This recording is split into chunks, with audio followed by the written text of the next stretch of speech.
ಗಾಯಕನ ದುಬಾರಿ ಸಂಭಾವನೆ ಒಂದು ಹಾಡಿಗೆ ಎಷ್ಟು ಹಣ ಪಡೆಯುತ್ತಾರೆ? ಎಲ್ಲರಿಗೂ ಪಡು ಕನ್ನಡ TV ಯೂಟ್ಯೂಬ್ ಚಾನಲ್ಗೆ ಸುಸ್ವಾಗತ ಅಂತ ಹೇಳ್ತೇವೆ.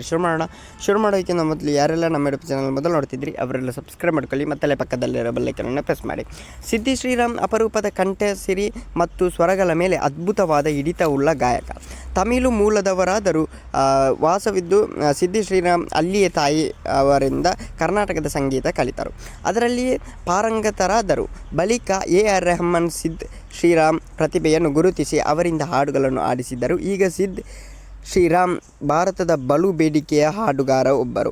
ಆದರೆ ಇತ್ತೀಚೆಗೆ ಸಂಗೀತ ನಿರ್ದೇಶಕರು ಸಿದ್ ವಿರುದ್ಧ ಅಸಮಾಧಾನ ವ್ಯಕ್ತಪಡಿಸಿದ್ದಾರೆ. ಅದಕ್ಕೆ ಕಾರಣ ಅವರು ಬೇಡಿಕೆ ಇಡುವುದರಲ್ಲಿ ದುಬಾರಿ ಸಂಭಾವನೆ ಅಂತೆ.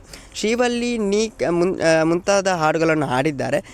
ಹಿಟ್ ಹಾಡುಗಳನ್ನು ಹಾಡಿರುವ ಸಿದ್ ಶ್ರೀರಾಮ್ ಒಂದು ಹಾಡನ್ನು ಹಾಡಲು ಬರೋಬ್ಬರಿ 12 ಲಕ್ಷ ರೂಪಾಯಿ ಸಂಭಾವನೆ ಪಡೆಯುತ್ತಿದ್ದಾರೆ ಅಂತ ಹೇಳ್ತಿದ್ದಾರೆ. ಇದರ ವಿರುದ್ಧ ಆಕ್ರೋಶ ವ್ಯಕ್ತಪಡಿಸಿದ್ದಾರೆ. ಎಷ್ಟು ನಿಜ ಎಷ್ಟು ಸುಳ್ಳು ಅಂತ ಗೊತ್ತಿಲ್ಲ. ಆದರೆ ನನ್ನ ಪ್ರಕಾರ, ನಾನು ಗೂಗಲಲ್ಲಿ ಸ್ವಲ್ಪ ಸರ್ಚ್ ಮಾಡಿ ನಾನೊಂದು ತಿಳ್ಕೊಂಡ ಪ್ರಕಾರ 12 ಲಕ್ಷ ಇಲ್ಲ ಅಂತೆ, ಒಂದು 4 ಲಕ್ಷ ಒಂದು ಸಾಂಗಿಗೆ ಇದು ಮಾಡ್ತಾರಂತೆ ಇದೆ. ಆದರೆ ಈ ನ್ಯೂಸಲ್ಲಿ ಬಂದ ಪ್ರಕಾರ 12 ಲಕ್ಷ ಅಂತ ಹೇಳಿದ್ದಾರೆ. ನನ್ನ ಪ್ರಕಾರ 4 ರಿಂದ 5 ಲಕ್ಷ ಮಿನಿಮಮ್ ಅಷ್ಟಿರ್ಬೋದು. ನಂತರ ಗೊತ್ತಿಲ್ಲ. ನೀವು ಒಂದು ಸಂಭಾವನೆ ಹೊಡೆದು ಎಷ್ಟು ಅಂತ ನಿಮ್ಮ ಮೈಂಡ್ಸೆಟ್ಟಲ್ಲಿ ಇಟ್ಕೊಳ್ಬೇಕಂತೇಳಿದರೆ ಒಂದೊಂದು ಹಾಡು ಹಿಟ್ಗಳ ಮೇಲೆ ಹೋಗುತ್ತೆ. ಒಂದು 4 ರಿಂದ 5 ಲಕ್ಷ ಅಂತ ಇಟ್ಕೊಳ್ಳಿ. 12 ಲಕ್ಷ ಅಂತ ಯಾರು ಕೂಡ ಇಟ್ಕೊಳ್ಬೇಡಿ. ಓಕೆ ಗೈಸ್, ಮುಂದೆ ಸಿಗೋಣ. ಅಲ್ಲಿ ಲೈಕ್, ಶೇರ್, ಸಬ್ಸ್ಕ್ರೈಬ್ ಮಾಡಿ ಅಂತ ಹೇಳ್ತಲ್ಲ.